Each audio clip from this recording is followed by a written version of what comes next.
إلا الله.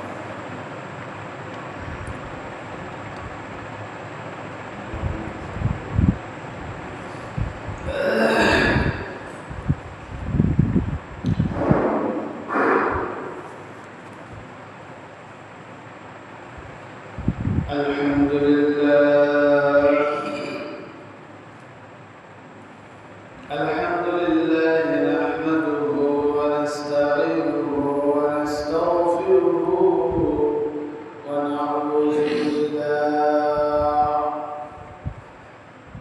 ونعوذ بالله من شرور أنفسنا ومن سيئات أعمالنا. من يهده الله فلا مضل له ومن يضلل فلا هادي له. ونشهد أن لا إله إلا الله وحده لا شريك له. ونشهد أن سيدنا وحبيب ربنا وطبيب أرواحنا وقلوبنا محمدا عبد الله ورسوله صلى الله تعالى عليه وعلى آله وأصحابه وأزواجه وأتباعه وبارك وسلم. أما بعد فأعوذ بالله من الشيطان الرجيم.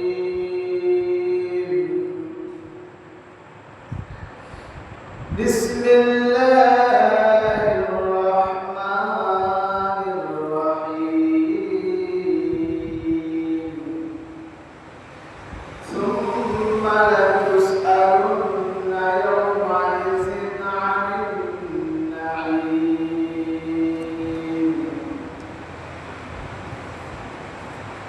وقال النبي صلى الله عليه وسلم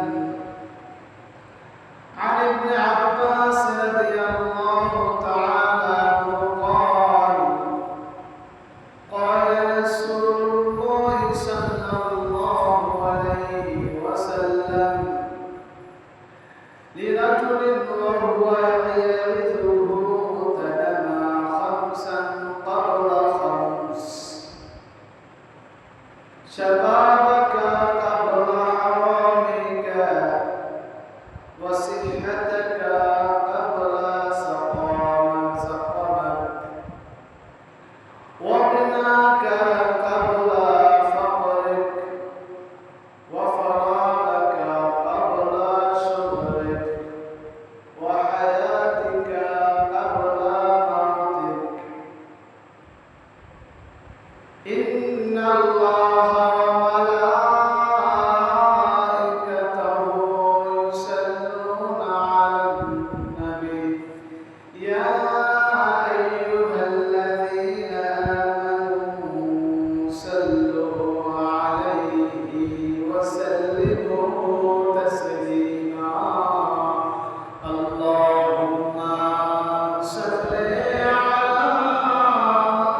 মুসলিম একরাম পর্দার আড়ালে সম্মানিত মা ও বোনেরা,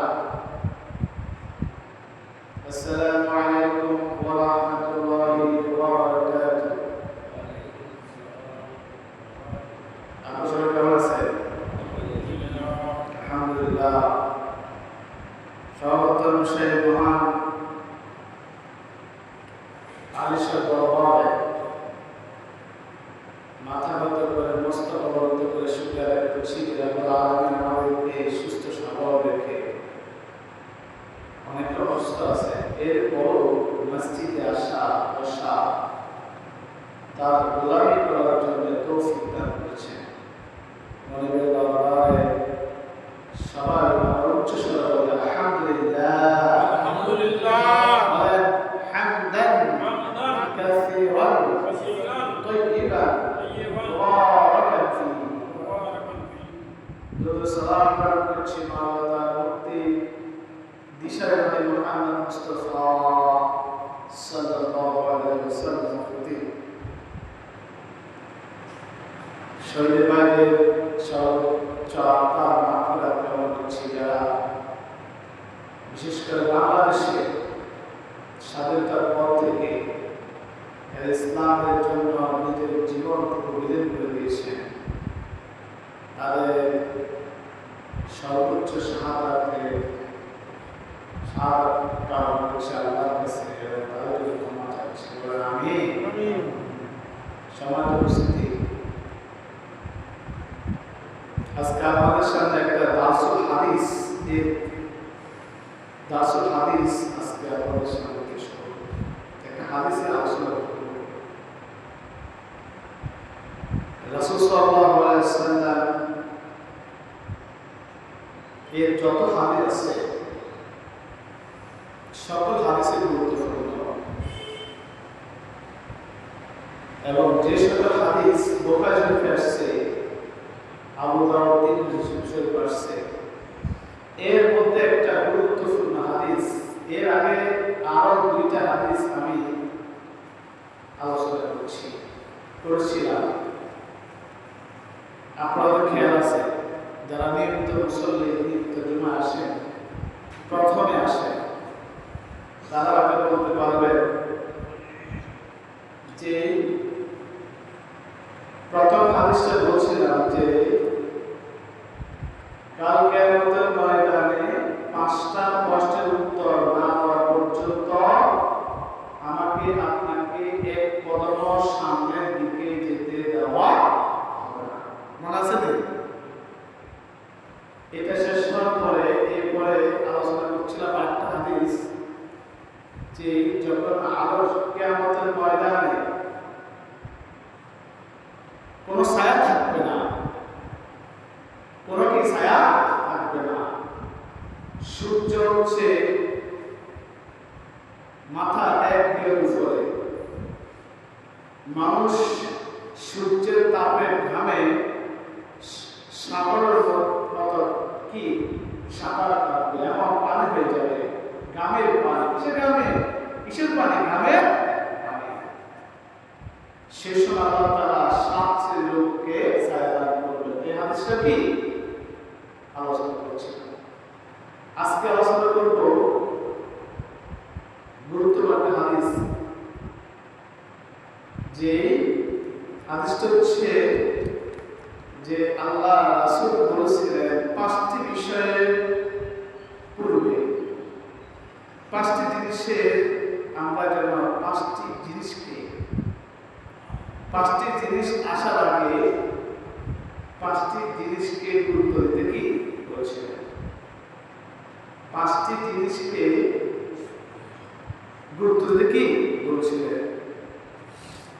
5টি জিনিসের আসার পূর্বে 5টি কাজকে বিরাট সম্পদ মনে করতে বলছিলেন। সুবহানাল্লাহ।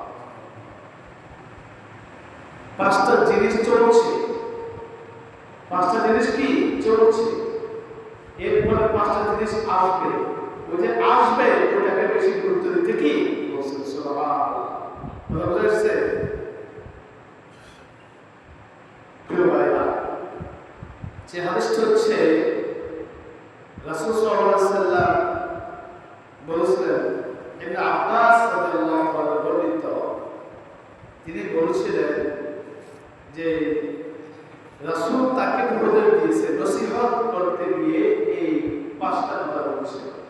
ইবনে আব্বাস হচ্ছে একজন প্রখ্যাত মুফাসসির সুবহানাল্লাহ এবং তার সবসময় চলাফেরা করতেন ইবনে আব্বাস। তার জীবনী অনেক, কিন্তু ওদিকে যাচ্ছি না, শুধু আমরা হাদিসের বিষয়গুলো, মূল বিষয়গুলো কি এটা আমরা জানা দরকার। ইবনে আব্বাসকে মুহাম্মদ সাল্লাল্লাহু আলাইহি ওয়াসাল্লাম নসিহত করতে গিয়ে 5টা উপদেশ দিয়েছে। কয়টা উপদেশ? 5টা উপদেশ। রাসূলুল্লাহ সাল্লাল্লাহু আলাইহি ওয়াসাল্লাম, রাসূল সাল্লাল্লাহু আলাইহি ওয়াসাল্লাম বলেছেন, লিরাজুলিন ওয়া হুয়া ইয়াইকুহু তামা খামসান ক্বাবলা খামসিন, 5টি জিনিস আসার আগে 5টি জিনিসকে গুরুত্ব দিতে বলছেন। 5টি জিনিসের গুরুত্ব দিতে কি বলছেন?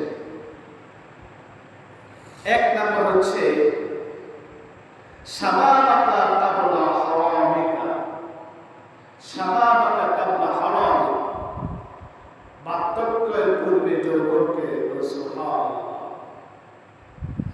ওয়াসিহাতাকা ক্বাবলা সাকামাকা, রোগাগ্রস্ত হওয়ার পূর্বে সুস্থতাকে। ওয়াগিনাকা ক্বাবলা ফাকরে, দরিদ্রতার পূর্বে সচ্ছলতাকে। ওয়াফারাগাকা ক্বাবলা শুগলিকা, ব্যস্ততার পূর্বে অবসর সময়কে। ওয়াহায়াতিকা ক্বাবলা মাওয়াতিকা, মৃত্যুর পূর্বে হায়াতকে, জীবন পূর্বে। সুবহানাল্লাহ। যদি একটু গভীর চিন্তা করি, কত গভীর কথা বলছেন রাসূল সাল্লাল্লাহু আলাইহি ওয়াসাল্লাম।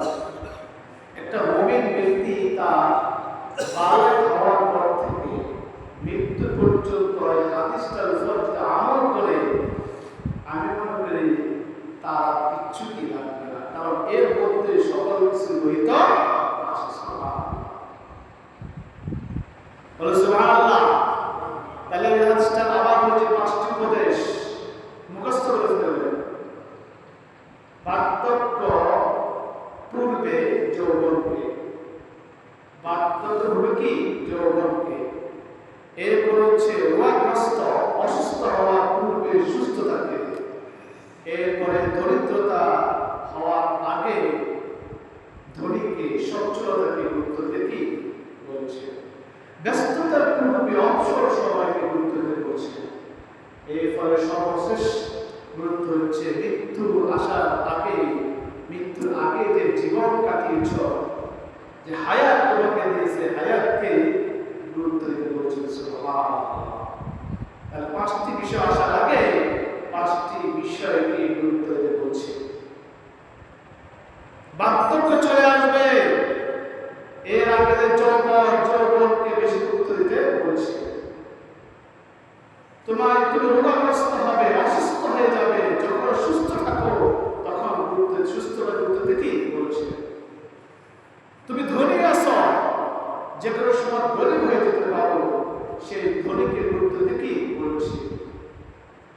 তুমি অবসর, তুমি খুব ব্যস্ত, খুব কি ব্যস্ত, অবসর যখন আসো, অবসরকে গুরুত্ব দিতে বলছে। তোমার মৃত্যু যে প্রতিদিন হয়ে যেতে পারে, মৃত্যু হওয়ার আগে তোমার যে হায়াত পেয়েছ, হায়াতকে গুরুত্ব দিতে কি বলছে। সুবহানাল্লাহ। বিষয়টা মনে ক্লিয়ার বুঝতে পারছেন, তাই না? বুঝছো তো নাকি? কথা ক্লিয়ার বোঝা যায়? বুঝা যায় কিনা? আলহামদুলিল্লাহ। প্রিয় ভাইরা, যদি আমরা আলোচনা করি কোরআন ও হাদিস থেকে হাদিসটাকে, তাহলে অনেক কষ্ট করে এটা কোট করেছি, অনেক কিতাবপত্র লিখে। এজন্য আমি আপনাদেরকে বলবো, আমি সহ আমরা যেন আমলের নিয়তে শুনি, আমিন। আল্লাহ আমাদেরকে শুধু নামাজ পড়ার জন্য এখানে আসতে বলেন নাই, এখানে আসতে বলছে খুতবা শোনার জন্য। কি খুতবা? খুতবা মানে বক্তব্য শোনার কি জন্য বলছে। এই জন্য আমরা নিজেকে সংশোধনের জন্য আমরা এখন আলোচনা করব। কি জন্য? নিজেকে সংশোধনের জন্য আমরা কি নিজেকে যখন সংশোধন করে ফেলি, তখন আমার কাছ থেকে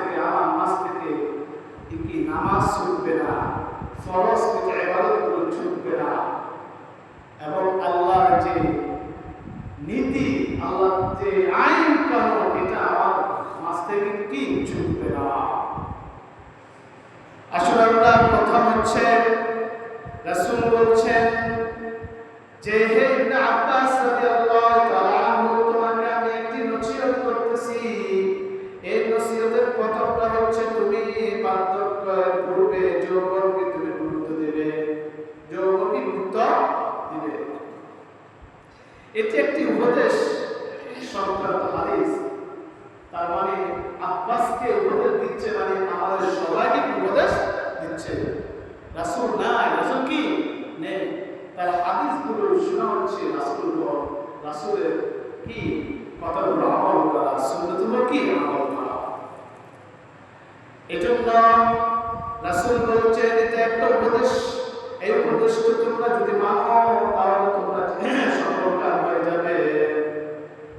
কারণ বিদ্যমান 5টি বিষয়কে খেয়ে ফেলার জন্য, ভালো বুঝেন, এই 5টি বিষয়কে খেয়ে ফেলার জন্য, ধ্বংস করার জন্য 5টি বিষয় প্রস্তুত আছে। কি আছে? প্রস্তুত। 5টি বিষয়কে ধ্বংস করার জন্য 5টি বিষয় প্রস্তুত আছে। কি 5টি বিষয় ধ্বংস করবে? একটা হচ্ছে যৌবনকে ধ্বংস করার জন্য, সুস্থতাকে ধ্বংস করার জন্য, স্বচ্ছতাকে ধ্বংস করার জন্য, অবসর সময়কে ধ্বংস করার জন্য, হায়াতকে ধ্বংস করার জন্য প্রস্তুত আছে। কিয়া? সুস্থতাকে, যৌবনটাকে, বার্ধক্য কি যৌবনকে ধ্বংস করার জন্য বার্ধক্য অপেক্ষায় আছে। ভালো বুঝে। এবং কি বলছে? সুস্থতাকে ধ্বংস করার জন্য রোগগ্রস্ত অপেক্ষায় আছে। স্বচ্ছতাকে ধ্বংস করার জন্য কিয়া দরিদ্রতা অপেক্ষায় আছে। অবসর সময়কে ধ্বংস করার জন্য ব্যস্ততা অপেক্ষায় আছেন। হায়াতকে ধ্বংস করার জন্য মৃত্যু অপেক্ষায় আছেন। যখন এই 5টা বিষয় বার্ধক্য, রোগগ্রস্ত, দারিদ্রতা, ব্যস্ততা, মৃত্যু, এগুলা যখন চলে আসবে তখন আপনার থেকে যৌবন চলে যাবে, কি সুস্থতা চলে যাবে, স্বচ্ছতা চলে যাবে, অবসর চলে যাবে, আর মৃত্যু কি এবার হায়াত কি চলে যাবে। একটা সাথে কথা বুঝে এসছে? আপনি এখন যৌবন আপনার কাছে অতিবাহিত করছে, আর যৌবন চলে যাওয়ার পরে কি আসবে? বার্ধক্য আসবে। কি আসবে? এই বার্ধক্য আপনার জন্য অপেক্ষা আছে। তার মানে বার্ধক্য অপেক্ষা আছে। যৌবন বার্ধক্য চলে আসলে যৌবন শেষ। যৌবন কি? আর আফসোস করলেও কি আমরা কি সেই যৌবন, সেই স্বচ্ছতা, সেই সুস্থতা, সেই হায়াত আমরা কি পাবো না।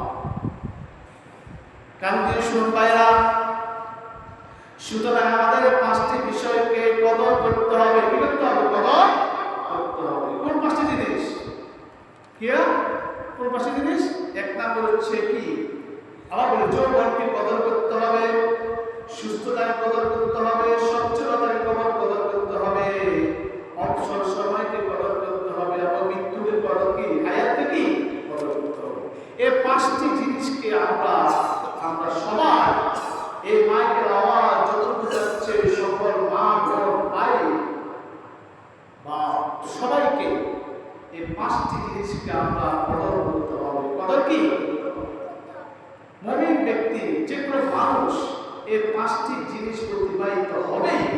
এই যদি অতিবাহিত হওয়ার মানে যদি কদর করে, মূল্যায়ন করি, তাহলে আমি সাকসেস। আমি কি? কথা আছে না, দাঁত থাকতে দাঁতের মর্ম কদর বোঝা যায় না।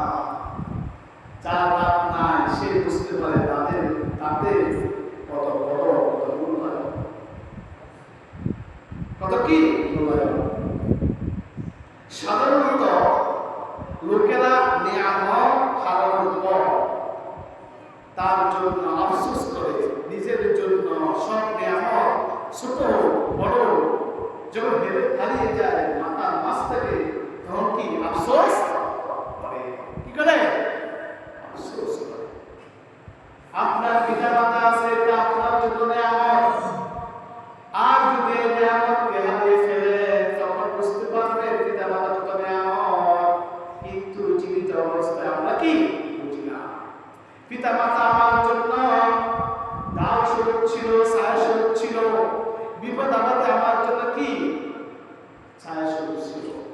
যখন পিতামাতা মরে যায় তখন এই শূন্যতা আমরা বুঝতে পারি, কিন্তু যখন জীবিত থাকে তখন পূর্ণতা আমরা বুঝতে পারি না।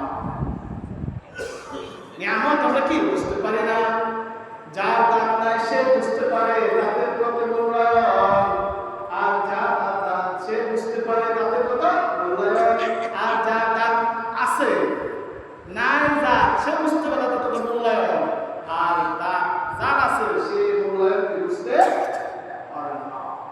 এই জন্য বলছি কথা আছে, দাঁত থাকতে দাঁতে মূল্যায়ন মূল্যায়ন কি। তোমার 5টি জিনিস আছে, এই 5টি জিনিস কিন্তু মূল্যায়ন করো। কি করো? মূল্যায়ন করো। রাব্বুল আলামিন বলেছেন সুম্মা লাতুসআলুন্না ইয়াওমাইযিন আনিন নাঈম। প্রত্যেক নিয়ামত সম্পর্কে আল্লাহর কাছে জবাবদিহি করতে হবে। তোমাকে আমি যৌবন দিয়েছি, এটা আমার জন্য নিয়ামত। তোমাকে আমি সুস্থ দিয়েছি, এটা আমার জন্য একটা নিয়ামত। তোমাকে আমি হায়াত দিয়েছি, এটা তোমার জন্য আমার জন্য এটা কি নিয়ামত। তোমাকে আমি সচ্ছলতা দিয়েছি, এটা আমার জন্য আপনার জন্য একটা নিয়ামত। এই নিয়ামত যদি অস্বীকার করবে কাল কিয়ামতের ময়দানে সবাইকে জবাবদিহি করতে হবে। সুম্মা লাতুসআলুন্না ইয়াওমাইযিন আনিন নাঈম। প্রত্যেক ব্যক্তিকে সে নিয়ামত সম্পর্কে জিজ্ঞাসা করা হবে। তুমি যৌবন কোন কাজে ব্যয় করছ, তুমি সচ্ছলতা কোন কাজে ব্যয় করছ, তুমি অসুস্থতাকে কোন কাজে ব্যয় করছ, তুমি হায়াতকে কোন কাজে ব্যয় করছ। জবাব দাও। জবাব কি? জবাব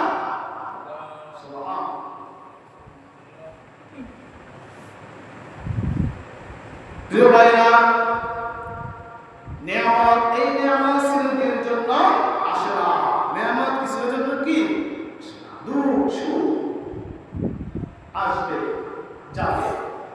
ফাইন্না মা'আল উসরি ইউসরা, ইন্না মা'আল উসরি ইউসরা, ফাইদা ফারাগতা ফানসাব ওয়া ইলা রাব্বিকা ফারগাব।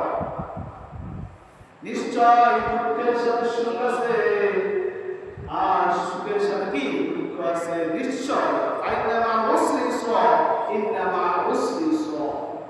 নিশ্চয় সুখের সাথে দুঃখ। আবার বলছে সুখের সাথে দুঃখ কি আছে। ফাইদা ফারাগতা ফানসাব, অতঃপর যখন তুমি অবসর পাবে তখন পরিশ্রম কিয়া পরিশ্রমে লেগে যাও। ইলা রাব্বিকা ফারগাব, এবং তোমার মালিকের সম্মুখে অবশ্যই হতে হবে, অবশ্যই হতে হবে। সুতরাং ভাইরা, যখন আমি সুখে আছি, আমি এই সুখটাকে আমি কি কাজে লাগাচ্ছি কিনা জবাব কি করতে হবে। এই সুখ আমার জন্য নিয়ামত, আমার জন্য কি নিয়ামত। সুম্মা লাতুসআলুন্না ইয়াওমাইযিন আনিন নাঈম। আমাকে এই নিয়ামত সম্পর্কে কাল কিয়ামতের ময়দানে জবাব দিতে হবে। বিশ্বাস করতে নাকি? যদি বিশ্বাস না করেন তাহলে এই আয়াতের উপর আপনি বিশ্বাস করলেন কি মানুষ আসবেন কি? যদি বিশ্বাস করেন ভাইরা, যদি আমরা বিশ্বাস করি যে ইন্নামা কি সুম্মা লাতুসআলুন্না ইয়াওমাইযিন আনিন নাঈম, কাল কিয়ামতের ময়দানে নিয়ামত সম্পর্কে আমাকে যে নিয়ামত দেওয়া হয়েছে, এই নিয়ামত সম্পর্কে আমি চলে কিনা, আমি কাজে লাগাই কিনা, আমি সেই জবাবদিহি করতে হবে। যদি বিশ্বাস করি তাহলে আমল কি করতে হবে। ঈমানটা কি? ঈমানটা কি? ঈমান শুধু আপনি বিশ্বাস করা নয়, ঈমান হচ্ছে অন্তরে বিশ্বাস করা, মুখে স্বীকৃতি দেওয়া, কাজে পরিণত করার নাম হচ্ছে কি ঈমান। বিশ্বাস করেন আপনি ক্ষুধা লাগছে, অনুভব হয়েছে ক্ষুধা লাগছে, ভাত খাইতে হবে, বিশ্বাস করেন ভাত খাইলে ক্ষুধা নিবারণ হবে। ক্ষুধা কি নিবারণ হবে, কিন্তু ভাত খাচ্ছেন না, ক্ষুধা নিবারণ হবে না। ভাত খাইতে হবে, তারপর আপনার ক্ষুধা কি নিবারণ হবে। বিশ্বাস করেন ভাত খাইলে ক্ষুধা নিবারণ হবে, কিন্তু ভাত খাচ্ছেন না, তেমনি হবে ক্ষুধা নিবারণ হবে না, তেমনি হবে। এই আয়াতটা বিশ্বাস করেন, আপনি বিশ্বাস করেন সুম্মা লাতুসআলুন্না ইয়াওমাইযিন আনিন নাঈম। প্রত্যেক ব্যক্তিকে নিয়ামত সম্পর্কে জিজ্ঞাসা করা হবে।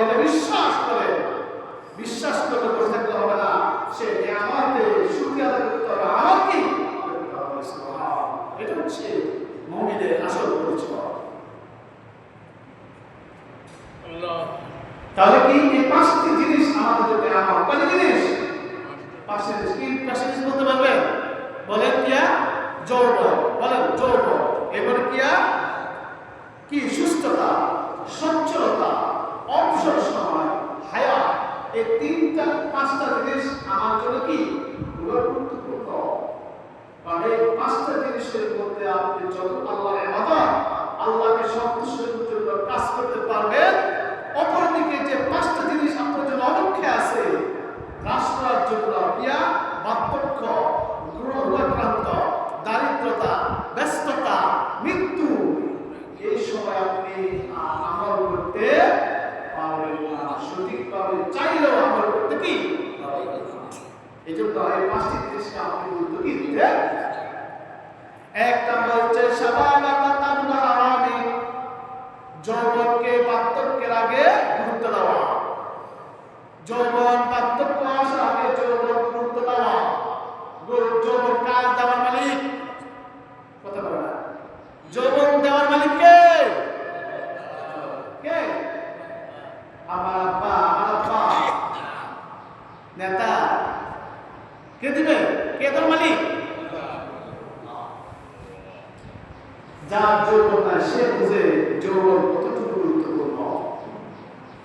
এই জন্য আমরা তাদের অল্প বয়সে চুল পেকে যায় তো কি দিই লাল কালার জন্য যা ব্যবহার করি না, সেই জানে যে আমার যৌবন কত গুরুত্বপূর্ণ। এই জন্য আরবিশের একটা ভাষা আছে, লাইতা শাবাবা হাই, আমার যৌবন প্রতি ফিরে আসতো।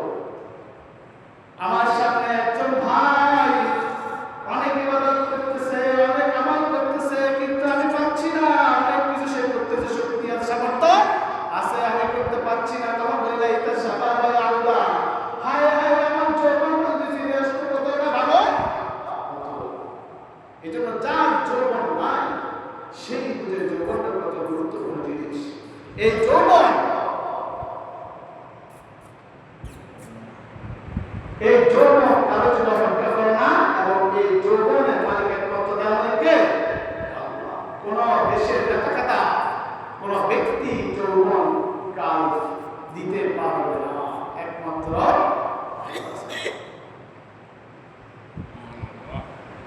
প্রিয় ভাইরা, জীবনের মধ্যে সবচেয়ে গুরুত্বপূর্ণ হলো যৌবন। এটি হায়াতের বসন্তকাল। হায়াতের কি?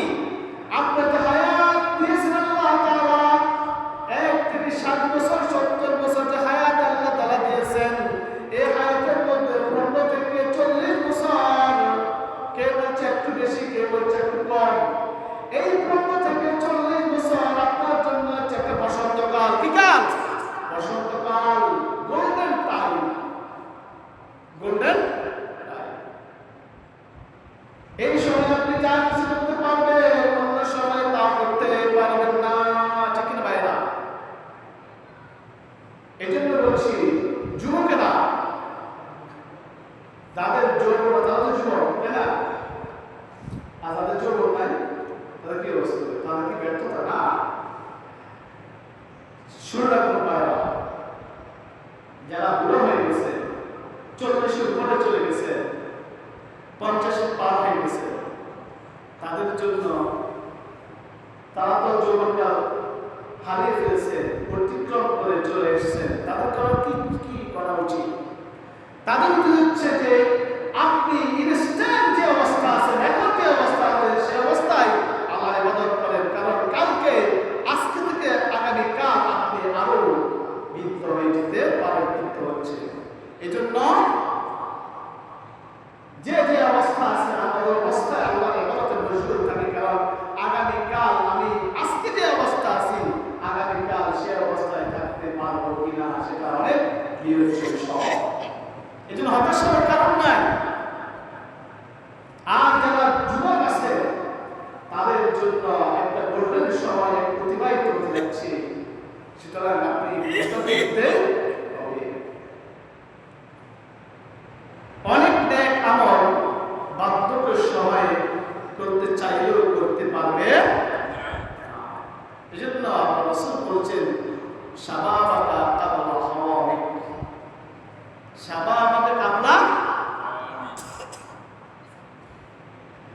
বৃদ্ধ হওয়া যৌবনকে বার্ধক্যে আসার আগে কি গুরুত্ব দাও।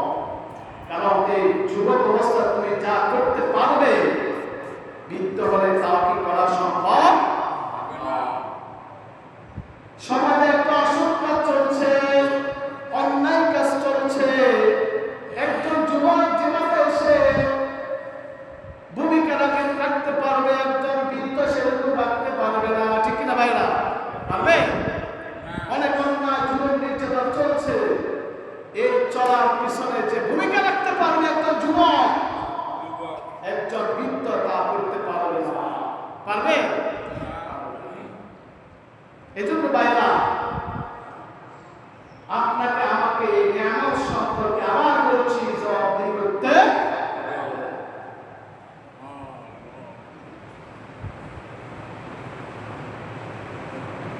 যৌবন হচ্ছে এমন, তার যৌবন আছে কিন্তু যৌবন কাজে লাগায় না, যৌবন কাজে লাগায় না। কোরআনের মধ্যে এমন রাসূলের তরিকায় যৌবন কাজে লাগায় না। এই যৌবন তার কোনকে আল্লাহর কাছে নট বেরু, কোনো কি বেরু না, কোনো বেরু না। এই জবাবদি করতে হবে। জবাবদি কি করতে হবে? প্রিয় ভাইরা,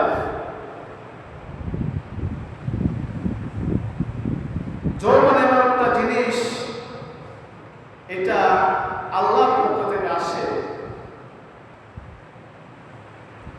দুনিয়ার মানুষ সাদা কালো বানাতে পারে, কালাকে সাদা কি বানাতে পারে? মানুষ না, অন্য জিনিস। কিন্তু যৌবন পারবে? আবার কিছু কিছু মানুষ আবার কি কালো, কিছু কিছু দিক সাদা হয়ে যায়, এটা আবার ক্ষতি করে। কিন্তু যৌবন একটা জিনিস, চেষ্টা করলে কি সম্ভব? প্রিয় ভাইরা, আমি এর আগে যে দুইটা হাদিস বলছি,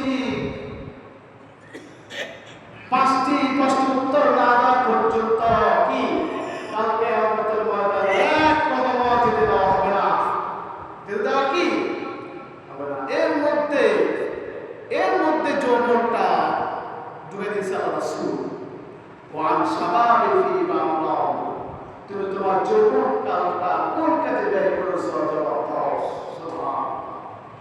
ওই হাদিসটা বলছে তুমি তোমার যৌবন কালটা কোন কাজে ব্যয় করছো, জবাব কি? এবং বলছিলাম কালকে আমাদের ময়দানে আসলে এসে সায়াদান করবে শাস্ত্রী লোককে, এর মধ্যেও ওই যৌবন তুলে ধরেছে কি? ইজুল্লিহুল্লাহু ইয়াওমাল কিয়ামাতি ফি জিল্লিহি ইয়াওমুন লা জিল্লা ইল্লা জিল্লুহু, ইমামুন আদিলুন ওয়া শাকুন নাশা ফি ইবাদাতিল্লাহ। ওই যুবক ছায়া পাবে আরশের ময়দানে, যে যুবক তার যৌবনকাল ইবাদতে কাটিয়ে দিয়েছে। সুবহানাল্লাহ। তাহলে তিনটা হাদিস গুরুত্বপূর্ণ, তিনটা হাদিসে যৌবনের কথা এনেছেন। সুবহানাল্লাহ। যে যুবক আল্লাহর ইবাদতে কাটিয়ে দিয়েছে, বলতে কি কাটিয়ে দিয়েছে, ওই যুবক আরশের নিচে ছায়া পাবে। ওই ব্যক্তি প্রশ্নোত্তর না দিতে পারে না পারলে যে তোমার যৌবনকাল কোন কাজে ব্যয় করেছ জবাব দাও, এক কদম সামনে দিতে পারবে না।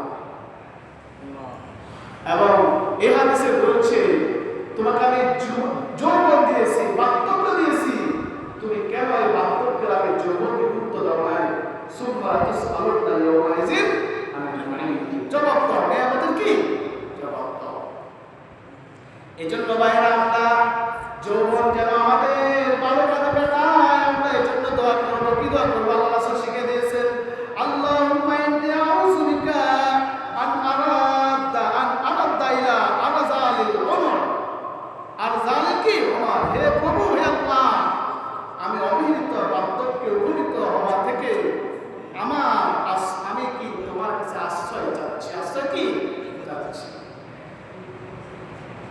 দোয়া করতে হবে, আল্লাহ বার্ধক্য উপনীত হওয়ার আগে আমি যেন এই যৌবনটার কাজে লাগাতে পারি। আল্লাহ, আমি ঠিক তোমার কাছে সেই তৌফিক কামনা করছি, সেই আশ্রয় কি চাচ্ছি। দোয়া করতে ভালো লাগছে। যুবকরাই দেশটাকে পাল্টে দিতে পারে, সমাজটাকে পাল্টে দিতে পারে কে? 14 জুলাই 24 দেখছো তো নাকি? কিছু বলা লাগবে? কারা করছে? যুবকরা। কারা করছে? আপনি মিথ্যা মা বাবা, রাত্রের বেলা শুয়ে আছেন, দিনের বেলা নামাজ পড়ছেন, বেশি কিছু করতে পারছেন না। সেই 15 থেকে, সে 1 মাস থেকে, 1 জুলাই থেকে সে কত 5 তারিখ আগস্ট পর্যন্ত যুবকেরা ঘুমাতে কি পারেন না। ঘুমাতে কি সারাদিন আন্দোলন করছে, রাত্রের বেলা শুতে পরে শুতে পারে না। শুতে কি পারে নাই। রাত্রে 12টা বাজে গেছে শোয়ার জন্য এক বাসায়, পরে টের পাইছে পুলিশ আসতে পারে। পুলিশ কি আসতে পারে। একটা বের হয়ে মসজিদে তাহাজ্জুদ নামাজ পড়ে সারাদিন সারাত কাটিয়ে দিয়েছে। এমন মসজিদ, এমন প্রেক্ষাপট দিয়েছে, ওই সব যুবক পায়। আল্লাহ দোয়া করছে, আল্লাহ যারা শহীদ হয়েছে তাদের শহীদ তুমি কবুল করো, আমিন। তাদের মা বাবাদের চাহিদা, তাদের চাহিদাগুলো পূরণ করো, আমিন। কে করছে? যুবকেরা। কি কে করছে? যুবকেরা করছে। এই জন্য ভাইরা, সময় শেষ, আর অনেক কথা আছে। আমরা ইনশাআল্লাহ ধারাবাহিকভাবে আমরা দাসগুলো কি শুনবো, 5টা বিষয়ে দাস শুনবো ইনশাআল্লাহ। আল্লাহ তাআলা আমাদেরকে আমাদের তৌফিক দান করুন, আমিন। ওয়া মা তাওফীক ইল্লা বিল্লাহ। আসসালামু আলাইকুম ওয়া রাহমাতুল্লাহি ওয়া বারাকাতুহু।